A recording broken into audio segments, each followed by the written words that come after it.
series that I'm doing where I'm focusing on the slightly less known varieties in the wine world. So today we're focusing on Assyrtiko. Assyrtiko is a white grape variety that grows in Greece, primarily in Santorini, the island. So let's just look at the island for a second.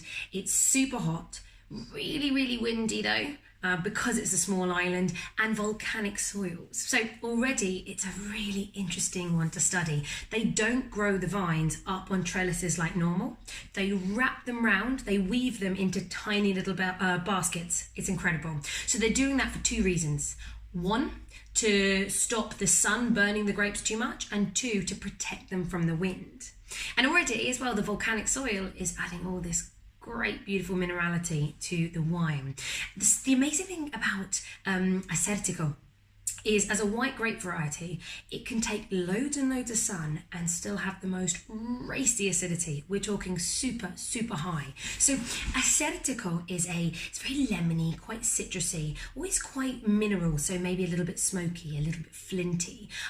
Maybe it tastes like the ocean. It's a little bit saline, and of course with the very signature super high acidity. So expect that.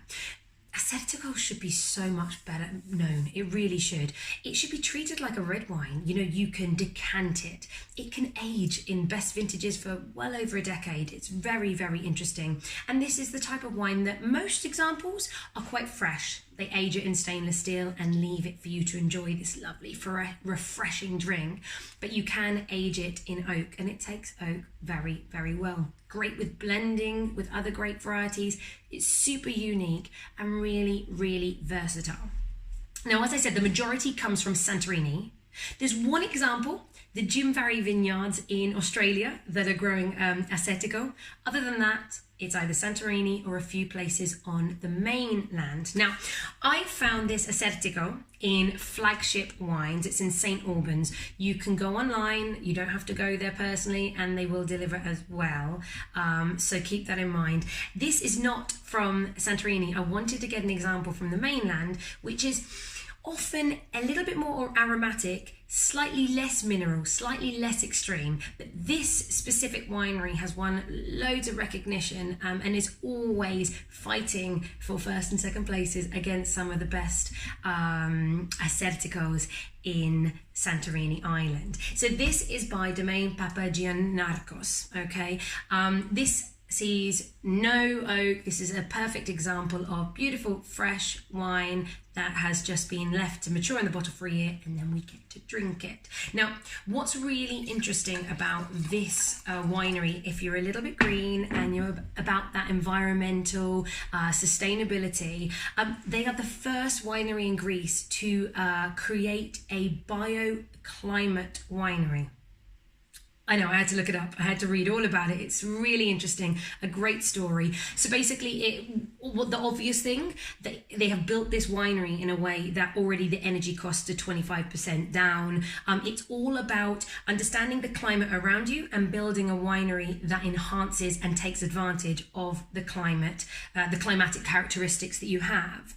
But the other side is social. So they have built this winery in a way where the event spaces are mingled in between the winery. So no matter where you are, you can socialize, you can taste, but yet you can see the production of the winery, you can see the wine cellars, and at the same time the production is not compromised. So it's a really very cool winery. This is in a place called Tiki Region in central Greece. Imagine again, really mild summer, really mild winters, but super hot summers. What makes it possible? Super close to the coast. So you've got all the coastal breezes keeping everything super fresh. Now, these are about 60-year-old vines, which actually in the world of Assyrtiko is super low. There is a horrible little louse that pretty much destroyed all the vineyards in Europe. I'll talk about that another time. And it can't live on volcanic soils. And so for that reason, it has never attacked the vines in Santorini. So they are generally between 60 years all the way to 250-year-old vines, producing super low yields, which obviously gives loads and loads of concentration. And they say that the roots have gone so far down, they're about 18 meters. That's pretty far. So this is super exciting. Now this, again, with 60 years, you're going to get, hopefully, Loads of concentration still and lots of power because it's had time to mature, and the vines produce slightly less grapes but loads of flavours inside of them. So let's have a little try. See, now this is the beautiful lemon flavours, but it's like a candied lemon. It's like candied lemon, candied orange, and kind of quincy at the same time. It's very floral. And actually, yeah, I said to you on the mainland, you expect a little bit more aromatics. You're getting that. And it's a little bit chalky at the same time. It's a very, very pretty wine.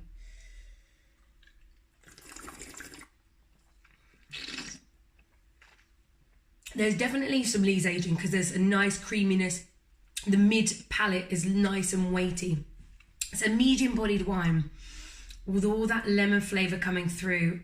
But actually, the finish, there's the saltiness. The finish is like almost like biting in a bit of a bitter orange, and that lovely clinging lick of acidity racing in my mouth. God. Okay, this wine, you need some food. I need some food very, very quickly. This wine is such a good wine, all Assyrtiko, with lovely seafood flavours, but it also, because of the acidity, you can really go with richer, fattier fishes like tuna, like with salmon. And the oakier stuff could even go with a bit of pork and even lamb potentially as well. But this wine, because of the creaminess and the aromatics, I'd love to pair it with some lobster. Something a little bit nice, richer fish. Like a beautiful kind of lemon risotto with lobster pieces or crayfish or something like that, or even some tagliatelle would be absolutely divine with this wine. So please go get yourself a bottle of this from Flagship Wines. I can't remember the exact price. I'll put it on the screen now. And definitely go and explore Assyrtiko. Greece has, I think, 150 indigenous varieties. There's so much to learn about Greece, and so many different climates from the far north mainland down to the south and all the islands. So it's a super exciting place if you want to try some interesting different varieties. So enjoy your glass of Assyrtiko. If you have any questions about this grape variety or the regions, give me a shout. Like, share, subscribe, and I'll see you again on the next episode. Cheers.